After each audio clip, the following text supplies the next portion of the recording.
Welcome to discussions of music, healing, and consciousness with your hosts Chris Noble and Bill Paratzman. This episode is a real grab bag.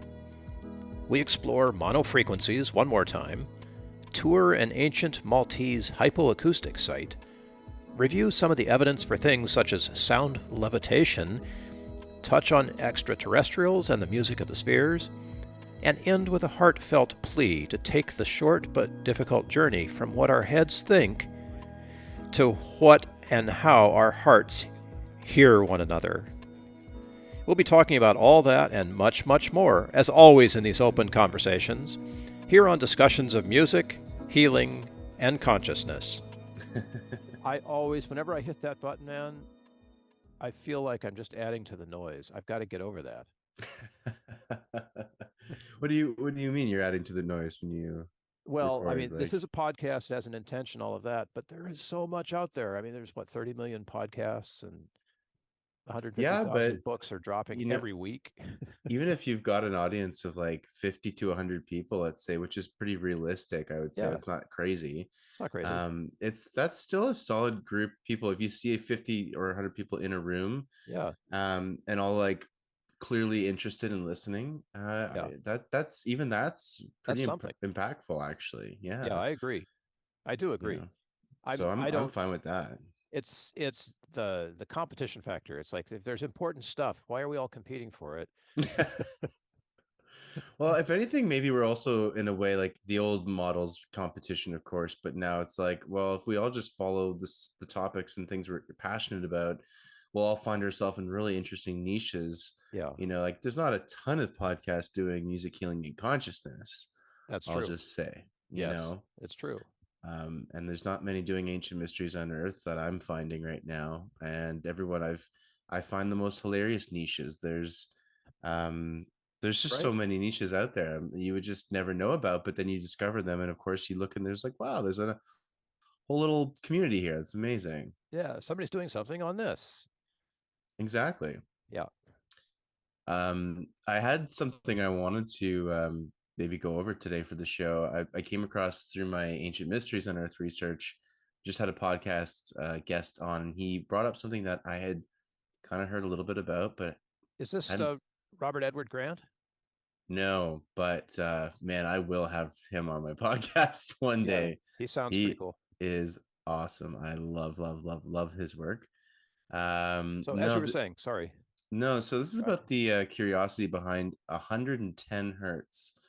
you. Oh, They're calling it the holy frequency, and it's found in some of these ancient temples, specifically all around the world. Actually, there's a whole branch of archaeology now called archaeoacoustics. It's really interesting, and the last couple of years they have this annual symposium, and one of the big things they've been going over now the last couple of years is this 110 hertz phenomenon.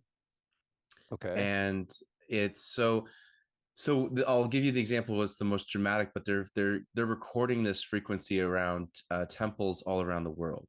And some of these temples are in caves underground, and the most famous one right now is this UNESCO heritage site in Malta. It's a subterranean temple in Malta, and it's actually one of the oldest, if not the oldest, on the planet, at least currently recorded. It's about 5,000 years old, and it's uh, it's basically, what the heck is it called? It's called Malta's Hypogeum and Hypogeum Hal Safliani, and Sure.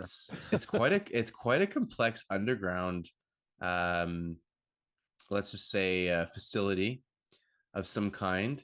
And there's really interesting acoustic properties. One is that they can record the frequency of 110 hertz without anything being played inside that temple. It's like a unaudible way of recording frequency, and 110 hertz seems to come up all the time. But then when they have male voices chanting, it activates this 110 hertz frequency. And if that's not interesting enough, and there are some things I can read up on in a second that are like significant properties of 110 hertz on the brain. But if that's not crazy enough, um, there's there's a room called the Oracle Chamber inside this particular temple in Malta, and if you stand in the correct space and you speak, your voice will echo throughout the entire complex, Nice. in a really crazy way, where you can hear this voice coming from, it feels like almost everywhere, like an ancient PA system. Really, really curious. And people that are in these structures, and specifically this one in Malta, will report really very interesting transformational sort of experiences. And a lot of the testimonials are coming from scientists and, material minded people, not at all. These aren't shamans. These aren't, you know what I mean? People that are accustomed to these frequencies, perhaps. These are probably very much skeptical people that are reporting mystical spiritual experiences when experiencing this 110 hertz. Um, so it's pretty interesting, and like universities and like a lot of peer reviewed stuff has been done on this. And one of the universities, I think in the US, was at UCLA, I think, as well. They did this EEG experiment where they put these different people under brain scans and basically, I think, played 110 hertz through some speakers at them. And they found activity in the prefrontal cortex, that it shifted quite significantly, and that results basically in this deactivation of the language center and sort of temporary shifting from left to right sided dominance. And they said that this didn't happen with any other frequencies, only 110 hertz, almost like it could switch off your analytical brain and switch on your spiritual brain in a way, Yeah. like kind of just boop, like turning you on like a switch almost. Yeah. And so almost opening up your creative side, your right brain. And yeah, they they sort of describe this frequency as as switching something on. And I can go into more detail in a sec, but I just wanted to like even just bring that up to you, Bill, and get your thoughts on this. Like, have you heard anything about this frequency? I hadn't heard anything about this, No, so I mean it doesn't make any it's not surprising to me. I think maybe what you and I should do is invent a frequency, right? Because people are so fascinated by monotone stuff. 110, which is really intriguing to me, is actually A1. okay. Uh, I'm not sure if if this is gonna work now. Can you hear A1? Yep. There's 110 people, which is Mm. if you look at it, it's 440 divided by 4. So it's this one down 1, 2, 3 octaves. But Yeah, it's I'd be curious if your piano is tuned to 432 oh hertz concert pitch, right now it's and then 440. I know. So I would be curious as to what it is with 432, what note it would be. Maybe it'd be, I guess, an A Okay, so is flat it like or an A sharp. a little off? Yeah, well, I'm just curious. I don't know. I mean, Um, 432 it would be well, if you take 432 divided by 4, so 440, 110, it would be a few hertz less, and it's not linear. It's not like no. binaural beats, so it's exponential.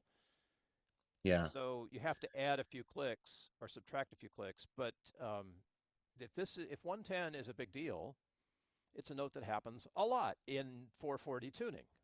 So then it almost contradicts, not contradicts, but it shows something that could potentially be a positive outcome of 440 that we haven't considered, which is really interesting. Maybe.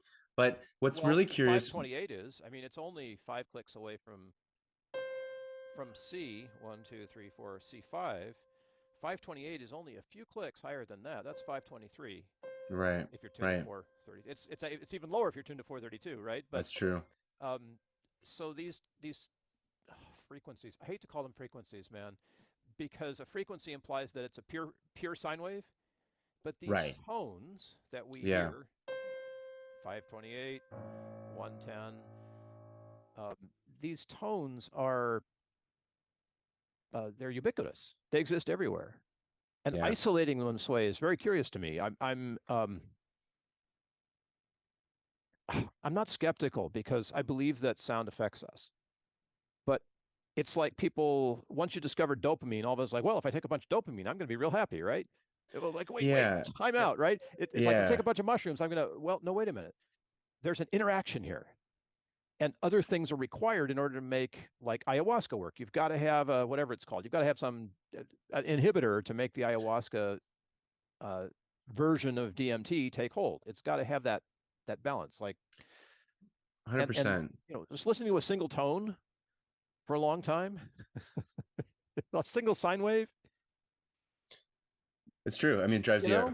absolutely insane. I can't do that. And you're right. It needs to be combined with other things. And this is what looks like it's happening in these ancient temples, though, Yeah, is yeah. that there's an acoustic space where there's geometry now involved that have to do with acoustic reflection of frequencies right off these walls. Also, things reflect differently off different substances, and the limestone in these caves has a particular reflective quality. And then you add into the extent, what would they actually be using them for? And that's just, we can only speculate what they would be used for. And one of the obvious things would be chanting, Yeah. shamans chanting. So it could have been designed for the human voice. It seems to have been designed for the male voice specifically. They did a lot of these experiments with women singing, men singing, and singing at different frequencies, and seeing when the physical temple itself would have those resonant frequencies that they could pick out, that where the walls or particular things would vibrate and it would almost activate, and they would find that it was more stimulant with the male voice. So it was designed for something in the male timbre or the tone of a male voice in the frequency range of this 110 hertz, Pretty low note. and pretty low note, and so very body activating, as well. It's a lower frequency, and you're right, it's a combination of effects. So the experiment they did with 110 hertz isn't the conclusive proof of what this thing did, because that experiment was just a frequency Yeah. of 110 hertz in Yeah. an isolated laboratory experiment, versus the experience of 110 hertz in this temple complex is going to be different. Just like you said with ayahuasca, you do a particular version of it in some different way, different location, different shaman, like you're going to have a very different experience, just like anything else. So yeah, Yeah, the you're right. mix-ins Really are important. important. You got to I'm consider that. talking tomorrow to somebody who's an expert on blending psilocybin and MDMA. And Oh, amazing. that's like, okay, uh, you know, but there are reasons for. Delicious. So in the temple, they would have used a male voice. We can sort of guess. So did they talk at all about harmonics and overtones and the other things that would have been? Did the temple create them or amplify the harmonics, or did they They don't even go go into that? they don't go into the harmonics, but if we want to do a deeper dive, they definitely would have gone into the harmonics during this archaeoacoustics conference. Yeah. So I mean, this is like something, we can go into more detail. They definitely did at this conference. But what it says in the article I'm reading here, which is on ancientorigins.net, good website for a lot of ancient civilization stuff if anyone's interested. They said that the structure seemed to, so here the results revealed that a male human voice can stimulate the resonance of the structure at two frequencies, 114 hertz and somewhere from 68 to 70 hertz. And they used a horn and conch shell to create some resonance, but that didn't seem to work at all. However, a friction drum produced low resonance, and that seemed to have more interaction. Increasingly, a shamanic natural skin hoop drum created a very strong stimulation of resonance by harmonics of the drum at 114 hertz. So, I mean, we're obviously going over to other frequencies here now. Um, and the response was the same that produced the male singing voice. And then the female voice didn't produce the same effect, which is really interesting. So, yeah, they don't really mention the harmonics too much here. They just mention the other instruments and things that stimulants that were used in this chamber. Well, so some instruments were friendlier in the space than others. Yes, Like the exactly. space might have been designed for a specific kind of instrument, whatever it was. Feels like a drum seemed to have the best. Yeah. So it's, And and that's it. then where they come. The drum is interesting Go ahead. because it makes an instantly decaying pitch. So Yeah, yeah, there's lots of space in a drum beat. very true. So you can really catch the echo if you want to say or that way. That's a good point. Yeah, it would echo a lot more than a sustaining voice. Would Yeah, yeah, echo yeah. very, very differently than like a quick hit of a drum, especially a big low drum. seems to be the one that like a kick drum kind of, big floor tom or timpani drum would I've got be something like that here, like this. exactly like that, would probably have more of a resonance. So imagine that in this subterranean temple, limestone walls, and the to for the listening audience here, it's got these really interesting geometric chambers, um, different rectangular sort of walls and sitting areas, a very interesting design. So you can imagine what that would sound like inside there. Plus, when it's being broadcasted from this supposed oracle room, it echoes everywhere throughout the chamber. So Right, it's you hear again it every place, right? like a surround sound concert, Beautiful. ancient tech. There So must be, so, we like to put on our headphones. I wonder if there was any uh, consideration of what we would call binaural beats in that space, mm, because the idea of having a very good acoustic space allows you to hear in stereo, actually, without the need for headphones. So the acoustic spaces of old were designed that way so that you could hear clearly. Like a Tibetan bowl, for example, makes binaural mhm, beats, which you can hear clearly, provided that you have enough echo chamber around you to be able to hear it, right? So doing that in a cave, for example, would be a good thing because then you'd have that presence, I guess is what we like to say, around you. mhm. Yeah, it's interesting. Apparently if not, so I mean, this, I'm saying 110 hertz, I'm saying 111 hertz, so don't quote me folks on this exact number here that we're talking about. It could be 110, maybe it's 111. I'm seeing also articles that talk about the same thing and they're measuring at 111. So clearly this is still a new area of research, but they're saying that when they go into this area of 111 hertz, they're finding that that the relation to the sound and the human is sorry, I'm looking at there basically, apparently Pythagoras was talking about this as well, Mm, and he actually created a musical scale starting with the note A that you just said is 110 hertz, right? yeah. And that A note resonates at 111 hertz, so it's like a 432 concert pitch tuning, but now going down to 111 hertz or something. I mean, I'm laughing because for the last couple of weeks I've taken a deep dive on this stuff, and the the result of all that is that I found a way where on a website you can convert any song to any tuning that you want. oh, that's great. So if you've got stuff that is in 440, you can run it through this system and it'll convert it to any tuning center that you want. You want 528, well, that's actually pretty close to 440. Hmm. It's like 5 clicks away from 440. So it'll redo all your songs 528 hertz. You upload them, it gives you the stuff back tuned to 528, right? You can do that with Mm. 432. You could probably do it with 110, which means it would be like 1 click higher than A1 111. You could do it 1 click higher than A110. So, um, go for it, people. I'll post it in the show notes. You can convert all your music to whatever tonal center that you want. But here's the thing, Chris. This is the thing that continues to blow me away. If 528 is so good for us, why do people make 528 hertz music that has so many other frequencies in it, in addition to 528? If 528 was a thing, we should just be sitting around listening to a 528 hertz sine wave. Well, maybe it's like in food, right? You have certain ingredients that are good for you, but you like to mix them together to make a meal of something. I don't know. Yeah, I don't know I'm either. speculating It- you know, completely right now. what's the fascination here? Because no music. Once you say music, you've identified the fact that it has several things. It's got a variation in pitch or tone. It's got a variation in rhythm, and it includes silence.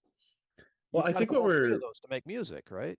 100%. I think what we're tapping maybe into though is the complexity of what music slash sound, audible sound at least. Let's just go to audible sound and music, what the true potential of those things can be, Yeah. meaning far beyond entertainment and easy listening. We're talking, it can change your physiology, your emotional situation, your mental state, and so on and so forth.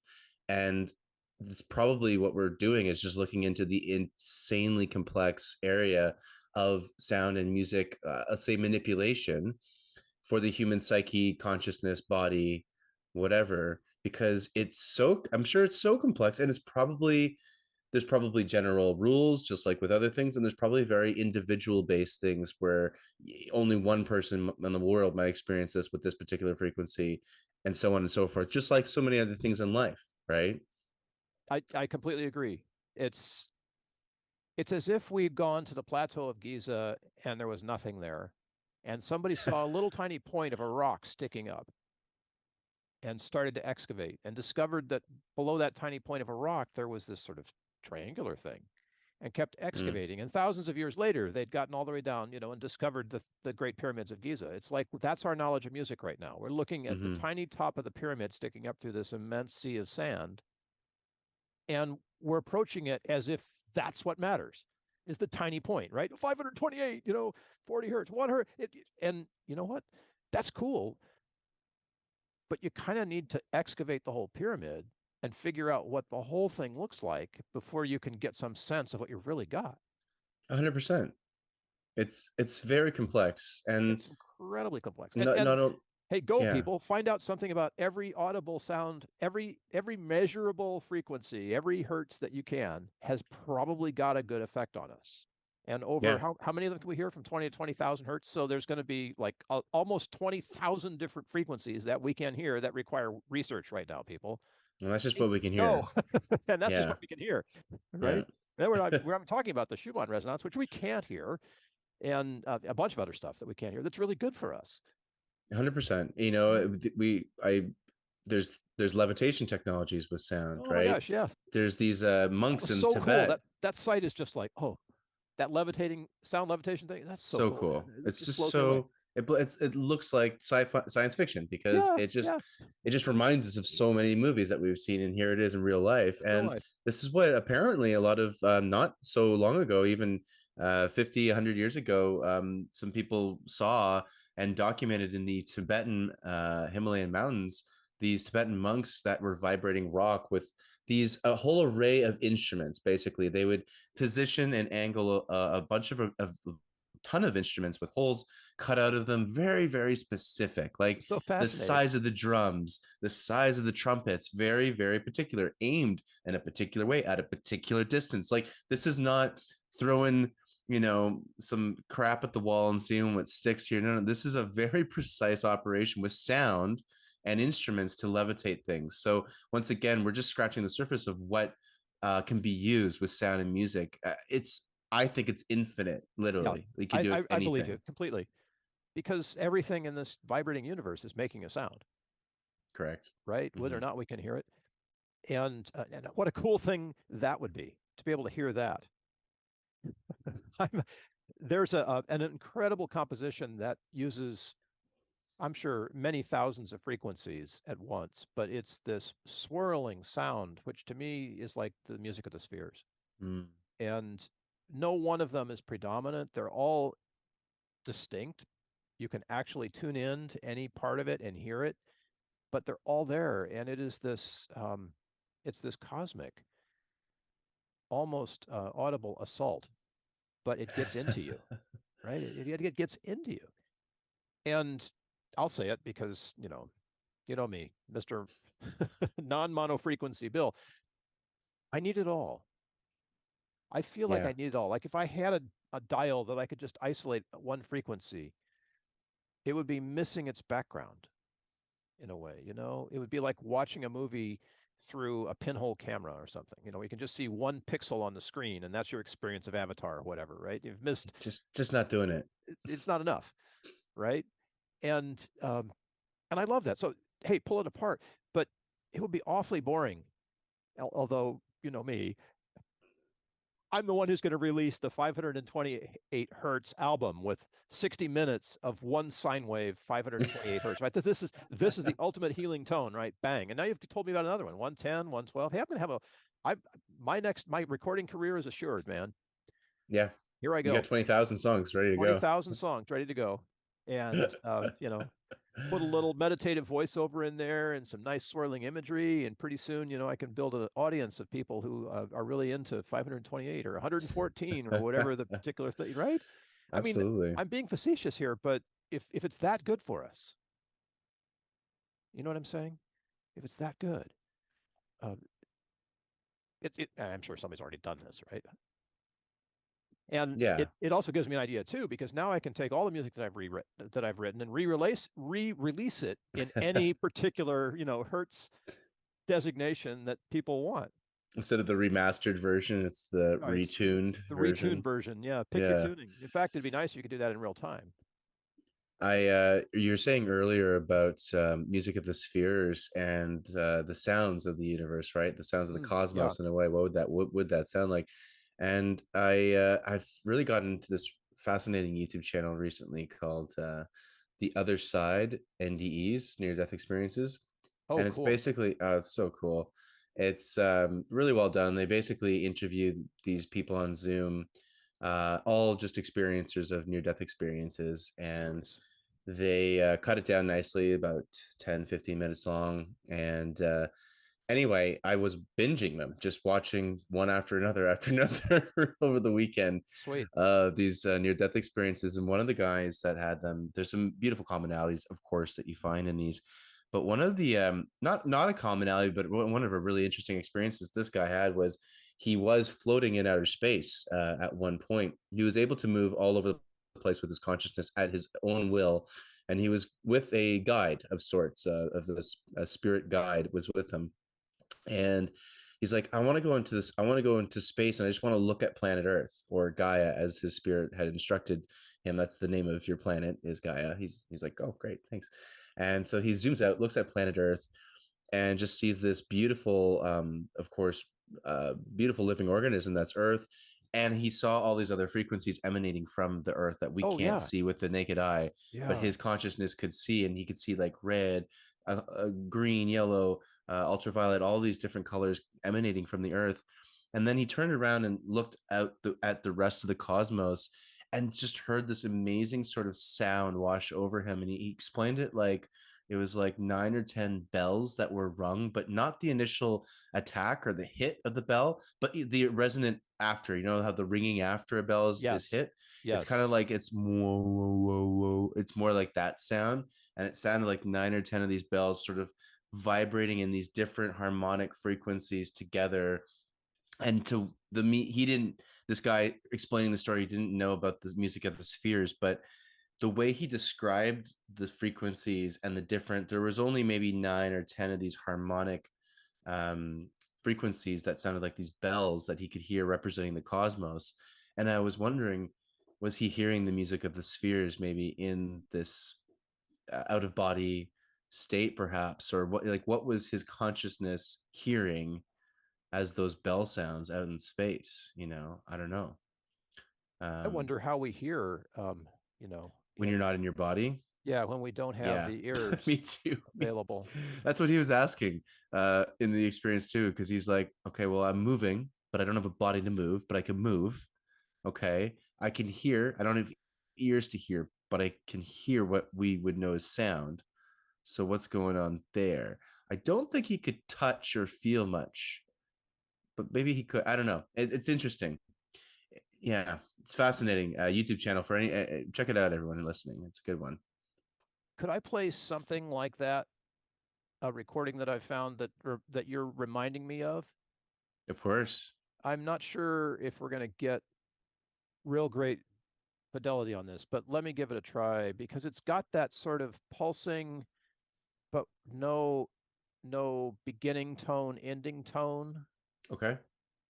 and it feels like that's kind of what he might have been saying. I don't know how. I'll see what you think. I'll just Great. here, I'll bring it up. This is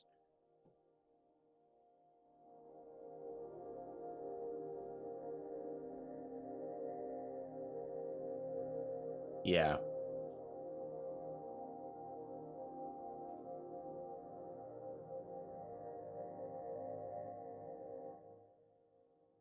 that's good. it's got that kind of swirl to it. For people, if you're listening, it's called Ferrum, Ferrum, by a guy whose name I can't pronounce.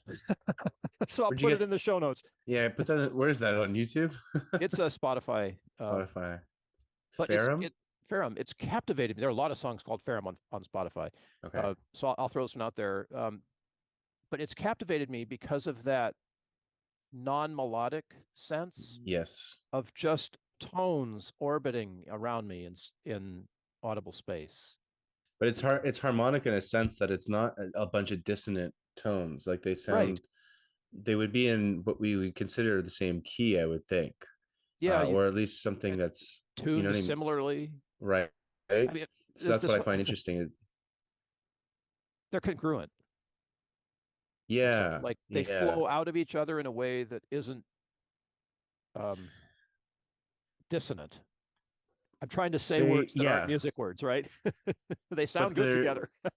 they sound good together is what I'm Yeah, trying to say. And yeah, also what I could hear is there's a circular pattern that you're mentioning.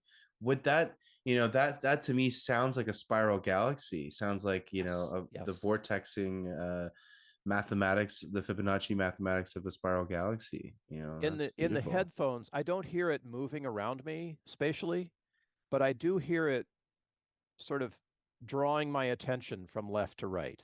Kind of like phasing in, phasing out in a Yeah, way. yeah, Yeah. yeah. But I don't think they did any sort of 4D, I guess is the term we're using for that now. Right. Yeah. But it's captivating, and it's 16 minutes and 13 seconds long. It's a long experience, and for me, it's just transcendent. I'd I rather listen like, to that than, yeah. well, maybe if Bach was playing himself, I'd be there, but you know, I feel those are certain tracks where I feel immediately like I'm lifted out of my body gradually, or not yes, so gradually. It's very powerful. I could meditate to that, no problem. right? Yes, I agree. Um, I feel like that. So I feel like that when I'm listening to your 40 hertz, Chris. Okay. There's certain music that gets into me that way. Not all of it, but if I'm and I try to come to music. This is one of those things. If you're listening to this, this is a good practice. When you're ready to listen to music, you prepare for it and actually sit, put on the headphones or whatever, put a nice stereo, but give yourself space to be fully present with the music. And that little practice is sort of my level set so that I know if I'm listening to something and I really want to listen to it, I'm coming to it the same way that I would come to any other thing that I hadn't heard before. And that's kind of helpful because I sort of put my prejudices on a shelf. Whether I like it or not doesn't matter. But I want to be prepared in a similar way because, as non-scientific as that is, for me anyway, it lets me know, okay, I'm approaching this music the same way that I would approach anything I hadn't heard before. And even after I've heard it, I still go through the practice of distancing myself. So why am I saying all this? It's very easy to get, oh, I don't like that out of something within 30 seconds of hearing it, you're ready to turn it off. But if you give yourself the permission, maybe, to sit with a piece of music from beginning to end and take it on its own terms without judgment or without any sort of prejudice on your own stuff, like I don't like listening to rap or death metal or whatever. Well, okay, that's fine. But then test yourself, push yourself a little harder and see if you can. Like, see what happens if you allow yourself to be with that music. And it'll be surprising. I guarantee it'll be surprising for you if you've never done it before. Uh, I've had to listen to monotones like that to see. So Mm. when I say that Chris's 40 hertz music really gets into me, I'm coming with the same sort of presence and preparation, but there was something extra. Like your music it crossed a barrier that other music didn't cross for me. Like a Mm. monotone won't cross that barrier for me. I can get it and I can be there and I can, imagine my brain getting all whatever that it does, and that's nice. But there's a there's a deeper invitation, I guess, when music reaches you in some way, like really gets into your soul. And that preparation step has helped me surprise myself actually around music that I wouldn't have thought that I would get that response, out of this equipment when I listen to. So yeah, Chris's for I Mm. bring this up all the time, right? But no, it's true. Chris's for here's music. It really got into me. Now it might not get into the next person down the line, right? And that's totally cool. And somebody else down the line might say, "Oh yeah, memory. I use, I use metal for memory. I use hip hop for memory. I can. I'm learning the math tables in fifth grade. I'm learning my times tables or whatever it is. Or how long? When do you learn those things? Really early, Oh, right? who knows now? Yeah. And if I wrap them, I can really, they really go right in there and they stay there. I was like, cool, okay, great, that's amazing. So what is this all about? Um, I think I'm just sort of encouraging people to take time with it. If you're like, oh, 432, yeah, who cares? I don't know. Well, there's lots of mathematics that you might want to consider, but put it all aside and sit down with some music that's tuned in 432 hertz and see what it does for you. And there's tons of videos on this, like a guitar player playing the same piece of music in 440 and in 432, and you can find out for yourself how that really works. Mm-hmm. And I think that's really crucial right now, especially as this explosion of mono frequencies is out there trying to, captivate us and get our attention. Mm. You know, um, uh, but I'll just say it right now, people, I use all of them. They're all tools, and they give you different, just like we're talking about ingredients in a recipe. Yeah. The same ingredient will give you a different outcome when it's combined with other ingredients. And that's what we're talking about here with the monotone, like a single frequency or a series of frequencies mixed together with what we would call music and soundscapes, perhaps of nature or whatever else is going on. I've even experimented with taking some samples from NASA, and sometimes they've recorded the sounds of Jupiter and sort of like solar storms, and you're kind of getting back computerized frequencies of kind of sounds like white noise sometimes, or wind, or a whole bunch of weird stuff going on. And sometimes I'll throw that into a song and I'll just put it low in the mix, and it sounds like it could be a calm breeze, but it's actually the sounds of Jupiter. And who knows what that's gonna. I like to experiment with that stuff. That's sometimes more in my music. I do that, but I know that all of these things matter. All of these things have Yeah. impact. Yeah. And it's more like not, I don't want to say Russian roulette, but it's more just this, who the hell knows what some of these things are going to do. And you have to, at this point, we're at that stage where all we can do is experiment and then look at how people respond to it afterwards. We have some incredible experts in the room too. I mean, anybody who's ever written a song has made some choices about what frequencies to include. And there's some pretty amazing songs in our world, that have been written Mm-hmm. from ancient to modern, cultural stuff all over the place. Drums make a frequency. There are, I mean, talk about a drum solo. You can get so spiritual on drums. Oh, Or yeah. marimba. I mean, there's some ancient instruments out there, and then of course the chambers in which they're played, as we talked about with the pyramids and the temple of which I can't say hypogeum Yeah, something like that. in Malta. Hypogeum. Yeah. Yeah, so there's this is an incredible adventure more than anything else.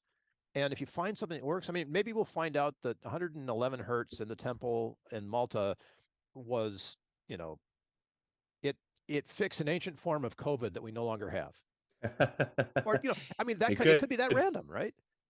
Yeah, And then there's, I mean, totally. the Tibetan monks levitating stuff without any scientific instruments or tools or anything. I mean, they're using like organic stuff to do that. And that's remarkable. You got to work a long time if you're a Tibetan monk before you can figure out the natural organic way to levitate stuff using sound. Or it's given to you from other sources. Dot Or dot yes, dot. or it could be, it could be a download, right? Could be a Everybody's getting downloads download, these days. could be some intervention from another source, extraterrestrial or interterrestrial, or who the heck knows, multidimensional. Oh man, There's just what so many ways to get information.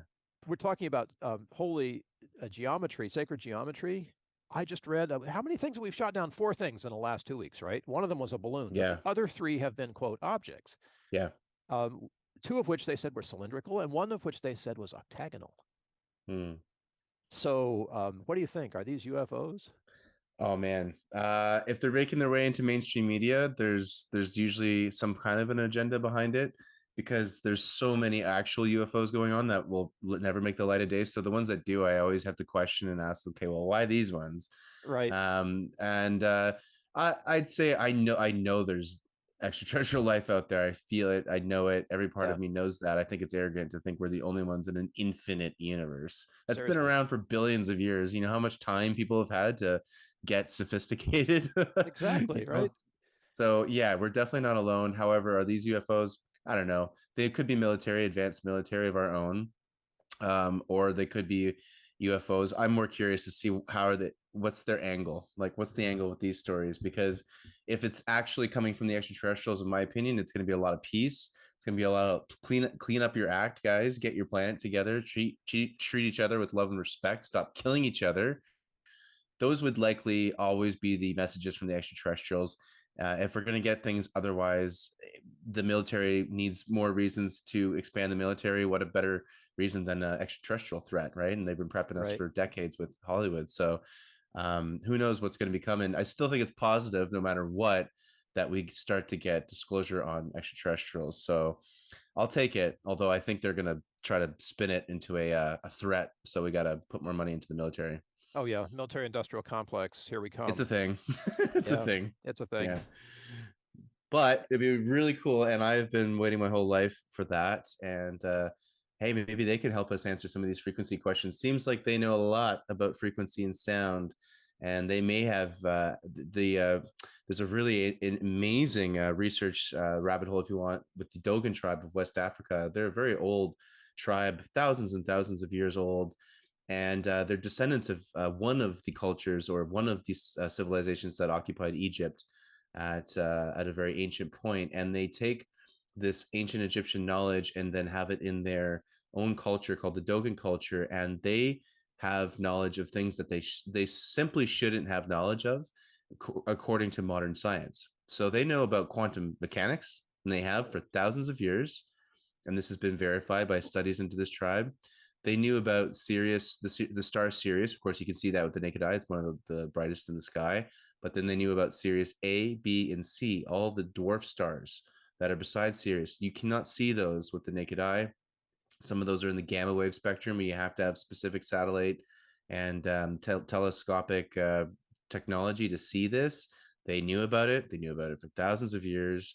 The list goes on and on as to all this knowledge that they have, and they every time you ask them where did they get the knowledge, they say from the interdimensional beings that came from Sirius and gave them this knowledge. And this is not the only tribe that talks about this. So many others around the world talk about star people, things like that, giving them knowledge. So, you know, some of the sound, knowledge in general, did we even come up with it ourselves? I don't know.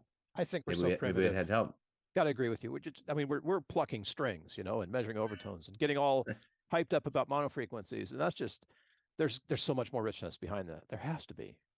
Yeah. I mean, here we are. We've been talking about frequency and toning and stuff for what 4 weeks now, or 4 episodes, and we have yet to really take a dive into harmonics and overtones and all of that stuff. And that's organic. I mean, that's stuff we can test here, like with our basic rudimentary, almost like sticks and stones kind of approach to Mm-hmm. music at this point. Even with the frequency generators and the transpositional stuff that's out there, it's still just the tip of the iceberg. Oh yeah. And so go Dogans. I love the fact that it's West Africa because that's the home of the banjo, Oh, I heard about that. right? Yeah. What a And yeah. Yeah. I mean, this is like way off the track here, but do you know who Bela Fleck is? That banjo player, American banjo No. player. He's at the top. I mean, if you can be at the top of the banjo game, that's him. It's like Chris Thile That's is the top of the wow. mandolin game. Bela Fleck's the Okay. top. And so we wanted to know about where the banjo came from and discover its origins. So we took a documentary crew to West Africa. They went to actually west and east, and they discovered indigenous banjos. Like the banjo was invented in Africa, Oh wow. and he plays along with these ancient musical traditions who are virtuosos in their own right. Mm, So he's playing along with them, and you can watch him change. It's a fantastic thing, and it's called "Throw Down Your Heart." You can see it on YouTube. beautiful. Bela Fleck, "Throw Down Your Heart." I can link that in. But I wanted to do a plug for you and what you're doing here because by the time this episode airs, we'll be weeks down the road. But Chris is doing a thing. You can catch his YouTube channel, Ancient Mysteries Unearthed, and I get to attend in a couple of days a webinar that you put together, right? So tell us a little bit about that, because this is all like tied together with your music interest, and that's fascinating to me. Thanks, Bill. It's been years trying to tie all this stuff together for myself in general, so it's nice that they can start to complement each other. This is a webinar that I'm going to be doing more often. I think for the spring and into the summer of this year, 2023, I will be doing these. These might end up becoming more exclusive webinars eventually as our community grows, but for now, they're open to anybody.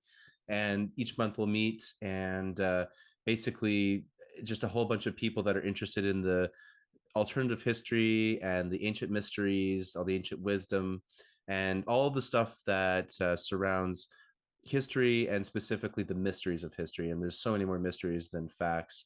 And we just get taught all the supposed facts that are arguably facts anyway. And we like to basically explore all of the other stories behind who we are as a species, what that implies to us today, of course, too, and how to integrate that wisdom into the present. So this webinar is going to be about connecting a bunch of people, kind of like a mix and mingle, meet and greet, and everyone's going to get a chance to share a little bit about their journey. And usually this is a great way for you to just meet other people, other nerds, as I like to say, Yes, in this exactly. area. And that's the key, is like-minded people. Connecting with like-minded people is always a good time. So yeah, you can find out more information at ancientmysteriesunearthed.com. And yeah, thanks for the plug there. Oh, you bet. I I know can't this wait to is see all you there. related. I'll be there. Yeah. I'm not. I have nothing ancient to share except I'm old. No, well, that's fine.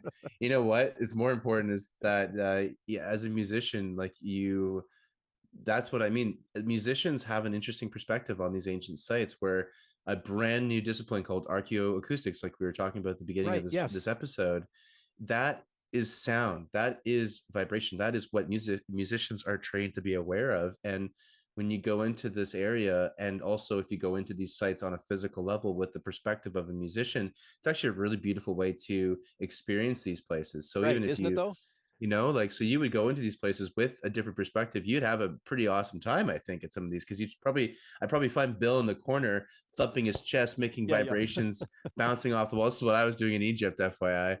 Right. And these little nooks and crannies, seeing like, ooh, what are the acoustic properties of over here? Yes. Yes. And why not? Right? Because there's a whole slice of human beings who experience the world without sight. Yeah.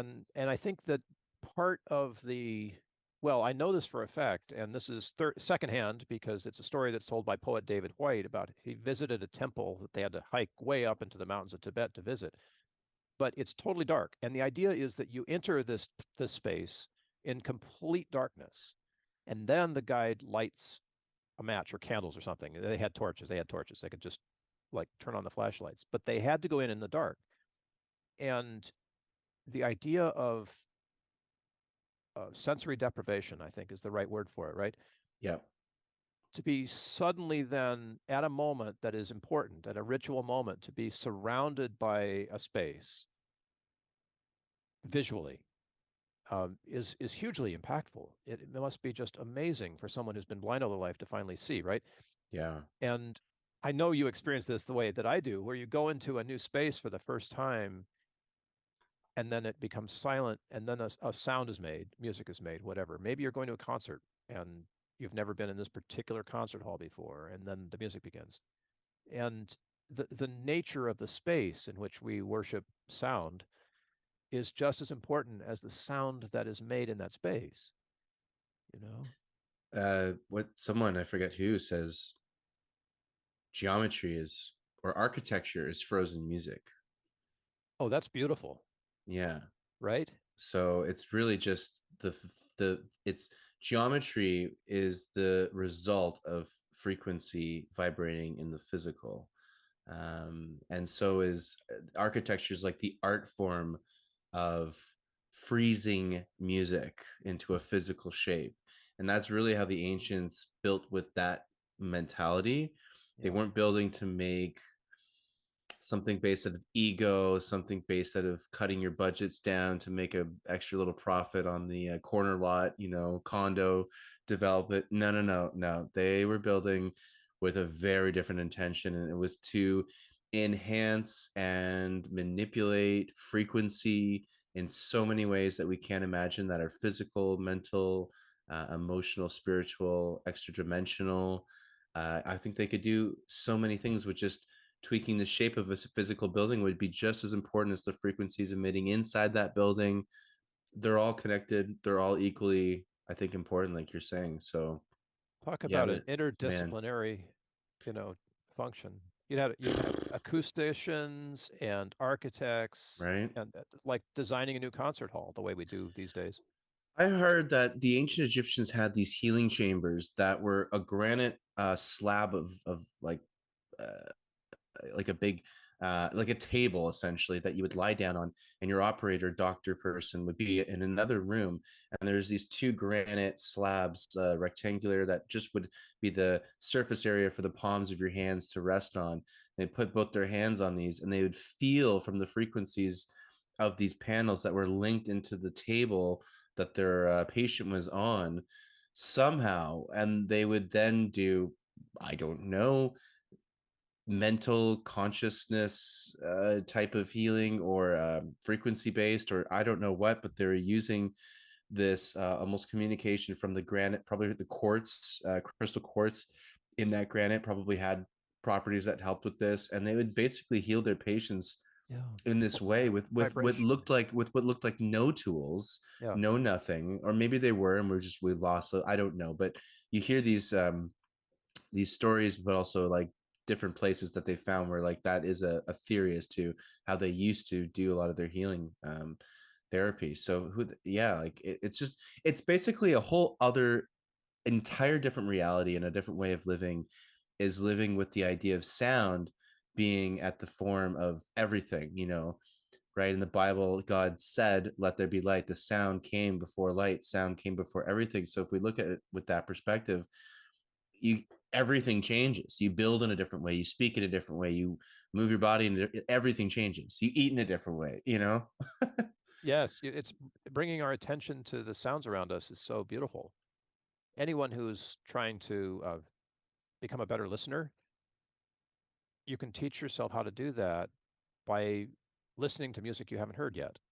Like pick something you haven't heard and then bring a reverence to it and really begin to teach yourself to get out of your way and allow the sound to be the thing that guides you, not your ideas about the sound, not your opinion of the sound, but the sound itself, And with a little practice, you come to a place where you can actually sit in a conversation with someone else and hear things and not just the words, right? I know there's neurolinguistic programming, people like to talk about that, right? But there's a timbre in the voice.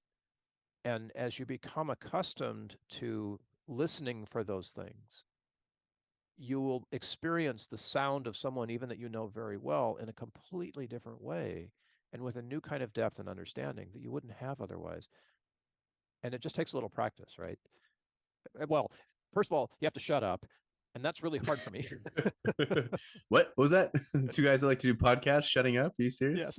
a moment of silence for our podcast. But it's a fantastic discipline, and I'm saying it's a discipline because you can discipline yourself to do this, and once you Mhm. do, it changes how you hear. Uh, it won't improve your hearing if you have a hearing loss from tinnitus or whatever. That won't change, but it will improve your understanding, I guess, is a good way of saying it, of what Yeah. the other person is saying. You know, Reminds me of telepathy. One of the key cores of telepathy is it's an emotional form of a communication. So that's what they say is you have no more secrets when you get into the world of telepathy. And that's what these extraterrestrials all speak the universal language of telepathy. Why would I even bother learning your language when I could just send you my thoughts, yeah, yeah, and my feelings? Because it's a very, from the FBI, CIA, ex agents that have come out and are teaching telepathy, remote viewing, things like that, which actually is a thing. You can totally learn these things now. yep. Um, Men Who Stare at Goats, right? Great movie, George Clooney. yeah, they go into it there. I mean, Stranger Things, Stranger Things. but it's all based off of experiments done in that area. So it's been around a long time, and one of the things they really harp on is that it's a full scale communication. So you're not just communicating a thought or an idea, you're communicating the emotion behind it. And that emotion is almost like the vehicle that allows that whole all the information to then be absorbed. And so they say when you're communicating with extraterrestrials, apparently you have to really clear your mind and also speak through your heart. They're very adamant about speaking through your heart. Otherwise, it's almost like they won't even bother listening to you because it's going to be so clouded in an array of contradicting and dissonant emotions, and it might freak them out or something like that. But if you communicate through your heart, you'll have a much clearer communication. And yeah, it's absolutely incredible what we can do with just our emotions and our thoughts. And one, this is you got me into it. This is, I blame you, Bill, for bringing up extraterrestrials. It's your fault. This I'll is take it. one No, of I my went there on favorite purpose. subjects. How dare Yeah, you? yeah. Um, It's there's a perfect. really interesting protocol that Dr. Stephen Greer developed a long time ago called the Close Encounters of the Fifth Kind, CE5, and it's a whole meditation protocol that you can do these meditations with a group of people. It's more powerful the more people you have. We have experiments proving that the more people meditating, it's a compound effect. It's really incredible. Yeah. And you get a group of people. They have an app, the CE5 app you can download. I did that, and you can find people in your actual area that you can message each other and then meet up and form a group to go basically have a contact experience. And what you're not doing anything on a physical level too much. What you're mostly doing is these meditations, and they're all heart-based meditations, and you're sending out a signal through the quantum entangled universe through meditation to these beings, and they will, if they want to, respond and receive, and they will only respond to messages that are coming from the heart. Otherwise, what's the point? Yeah. What's the They don't want point, to right? respond to it while they have their that would be dangerous for them in a lot of different ways too, right? It's not coming from their heart. I don't really trust it. So just check that out. We went into a little tangent here, but it all comes back to consciousness, all comes back to frequency, all comes back to those beautiful things. And on a plugging note here, I just genuinely want to know, Bill, when is your next conference, online conference for the psilocybin Oh, right. psychedelic conferences? Because those are Yeah. fantastic. Yeah, we've been doing this virtual psychedelic press conference, VPPC, because I'm an acronym guy, and that's a mouthful to say. But anyway, they happen on Tuesdays, and by the time this podcast airs, who knows what'll be happening. But check that out. You can always find that at the Musimorphic Patreon site. So if you're on Patreon, look for Musimorphic, and you can get information on the VPPC and who's speaking. For what it's worth, we're doing one tomorrow on a church where the lead minister helps people with psilocybin and MDMA together. So this Awesome. combination is great for high resistance type A people who don't want to let go, because the MDMA will like bust That was out, me. right? So I'm looking forward to it. It's been a real labor of love. But on the other side of that, I think we need to have a conversation about these things. And a lot of our fascination since the Enlightenment, people, hello, it's been a few hundred years now. We just look for somebody who's an expert to give us the information, and then we, digest that on our own. But as great as the Enlightenment was, it was pretty bad on this whole heart stuff that Chris and I have been talking about. And psychedelics are primarily a relationship and communion kind of thing. They're not about knowledge. If you get a download while you're on psychedelics, it's probably a relationship download. It's about something that's connecting you to other people, human beings, or whatever. It's something that is it's not just information, right? If you're getting information, keep looking, right? Because our challenge is, and you said it, Chris, our challenge right here is to come back to the heart and to learn to communicate from the heart rather than the head. Thank you, Enlightenment, given us a lot of great ideas, but we really got to deepen, and being able to have a question and answer format about psychedelics is one way where we build relationship around psychedelics, Yeah. and if you're looking for a guide, it's a great place to come here, the expert, ask questions, see if you want to go any further than that. If you are a guide or if someone who's involved in the psychedelic industry and want to present, that's fantastic too, because we need to talk to scientists, we need to talk to researchers, we need to talk to marketers, we need to talk to average people who've had an incredible experience and learn from each other, right, as we go down this road. Very similar road to opening the heart that music is also aligned with, not on the same road, but aligned with. Music is about opening the heart, right? 100%. So these are no mistake that this is happening to us at this particular moment in our civilized history. No, no mistake at No all. mistake at all. Not at And all. dude, that we get to sit down and talk about this, every other week or so, we get to have these conversations. Hopefully these will spark other people to have the same kinds of conversations, around their campfire, wherever they're doing it, and go a little bit beyond the knowledge and a little bit deeper into the relationship, of what it's like to be human, bringing whatever you are as a human being to the conversation and allowing it to be, allowing it to be. Yeah, whatever it's meant to be. And what on earth is it to be human? Oh man, anybody got an answer for that? What am I? Yeah. What am I? Who am I? Why am I here? Well, The Stockdale yeah. paradox. Yeah, next episode. Next episode, stay tuned, right? We're standing around navel gazing. Oh my Or God. sitting around navel gazing. I know we're running long here, but you know what? What an incredible opportunity to take the conversation a little bit further. And I just want to say to anybody who's listening to this, if you've got some ideas, throw them our way. We'd love to sort of expand the circle here around these notions of consciousness, of course, healing, and music, of course, because that's what we both do. Yeah, 100%. So let us know. You can, of course, message us in the show notes. If you want to learn more about what Bill's been up to in this conference, psychedelic conference, or any of his work, of course, just feel free to reach out to him at the end of the day. And it's the same with me. We've got our links, but also we're happy just to hear from you. If you want to send us an email, please go for it. And yeah, let us know what you want to hear. And we would love to tackle that in a future episode. So thank you so much for watching. Thank you for being a beautiful human. And if you're not human, you're also welcome. Extraterrestrials are welcome. All beings are welcome to this podcast of discussions of music, healing, and consciousness. And it's so good to chat with you every other week, Bill. I really appreciate it. Oh my gosh, yes. And let's join together in sending a lot of healing and compassion to our friends in Syria and Turkey right now. Absolutely. Who are dealing with the aftermath of this crazy earthquake that actually hit some ancient stuff. That's a Mecca. Syria is one of the most important archaeological places, and it's been one of the most war-torn for a long, long time. Same with Iraq, Afghanistan. Those are some of the most important places for human history.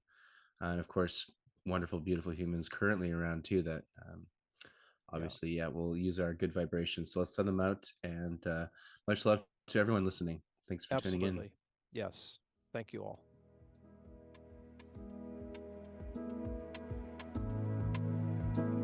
Thank you for listening in on our conversation and for taking time to show your appreciation with a like, share, or subscribe. Discussions of Music, Healing, and Consciousness is a practice of spontaneity, and we welcome your comments, ideas, and questions.